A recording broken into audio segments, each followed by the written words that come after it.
La Rose yene ɲininka tugun dɛ ɲininkali ma nɔgɔ La Rose diɲɛnatigɛ la hadamaden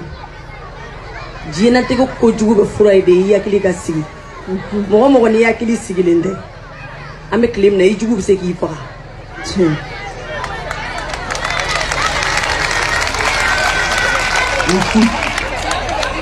ne ka kuma man ca mais min ye ne na inspiré ka galon da galon de tigɛra ne ɲɛna kojugu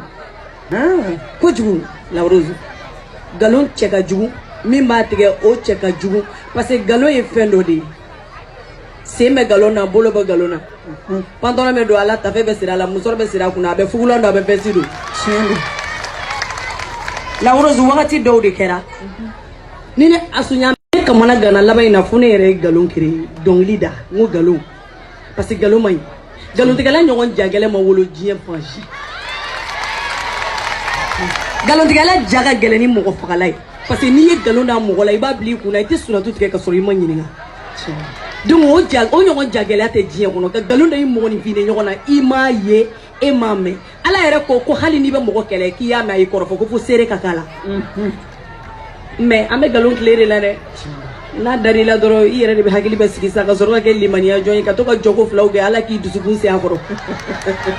mais o de don dugu tila fɛ f'i ka to ka wuli ka cɛkɔrɔba wele Ala n dɛmɛ a kun n dusukun na Ala n dɛmɛ u kana sintanɛ don i la parce que ni sintanɛ don i la galon ka farin cogo i bɛ bɔ k'i yɛrɛ di diɲɛ mɔgɔ ma o dun t'i jɛya masa Aramani bɛ sanfɛ ni galon ye san 100 kɛ a bɛ na bɛɛ ka da o la n'i ye galon da mɔgɔ la n'i ma sa i ɲɛ yɛlɛ ne ɲɛkisɛ ɲɛna wallahi Ala bɛ na